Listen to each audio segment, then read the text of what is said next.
ஓம் சாந்தி.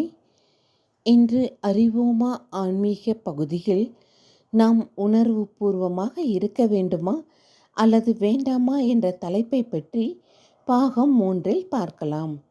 நம்மை சுற்றியுள்ள உலகத்தை பார்க்கும்போது இது ஒவ்வொரு நேரமும் நாம் எதிர்கொள்கின்ற எண்ணற்ற மனிதர்கள், சூழ்நிலைகள், பொருட்கள் மற்றும் பல்வேறு வகையான பிரச்சனைகளின் தொகுப்பாக தென்படுகிறது.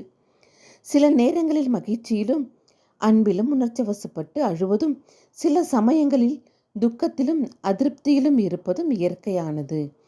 மேலும் வெவ்வேறு எதிர்மறை மற்றும் நேர்மறையான சூழ்நிலைகளில் உங்கள் அன்புக்குரியவர்களுக்காக உங்கள் கண்ணீரை வெளியேற்றுவது எப்போதும் இருந்து வருகிறது என்று பலர் வாதிட்டாலும் கூட இது உண்மையல்ல.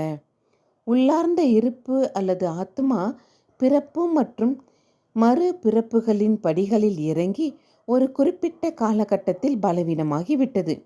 ஆத்மா உலகில் தனது பாகத்தை நடிக்க தொடங்கும் போது சக்தி நிறைந்து இருந்தது. அதை சுற்றியுள்ள ஒவ்வொன்றின் மீதும் அந்தளவு பற்றும் இருக்கவில்லை.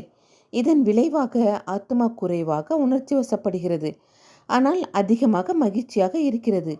அது எவ்வளவு விசித்திரமாக தோன்றினாலும் ஆத்மா பலவீனமாக ஆகிறது, அதிகமாக உணர்ச்சி வசப்படுகிறது, குறைவாக மகிழ்ச்சியை அடைகிறது.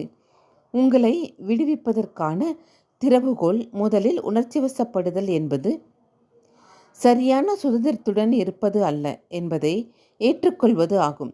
கடந்த 2 நாட்களின் செய்திகளில் இதை நாம் விளக்கியுள்ளோம். உங்கள் உள்ளுணர்வை மாற்றுவதன் மூலம் சுதந்திரத்தை அடைவது அடுத்த நிலையாகும். நேர்மறையான உறுதிமொழிகளை உருவாக்கி நாள் முழுவதும் அவற்றை உங்கள் மனதில் வைத்து அவற்றை உங்கள் செயல்களில் கொண்டு வாருங்கள். ஒரு எளிய எடுத்துக்காட்டு: நான் ஒளி, சக்தி நிறைந்த ஆன்மீக ஆற்றல்.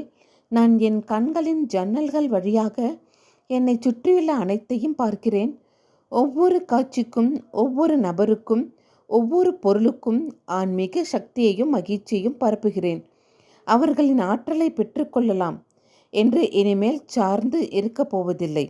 நான் நிறைவுடன் இருக்கிறேன். நான் அனைத்து வெற்றிகளையும் அடைந்துள்ள ஆத்மா. மற்றொரு எடுத்துக்காட்டு: நான் ஒரு ஆத்மா, அபரிமிதமான அன்பு நிறைந்தவன். நான் பரந்த மனதுடன் எல்லோரையும் எல்லாவற்றையும் நேசிக்கிறேன்.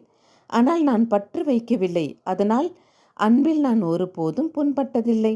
வாழ்க்கையின் ஒவ்வொரு எதிர்மறையான சூழ்நிலையிலும் நேர்மறையை வழங்குவதில் நான் ஒரு தூணாக இருக்கிறேன். அதனால் துக்கத்திலும் நிராகரிப்பிலும் நான் காயப்படுவது இல்லை. ஓம் சாந்தி.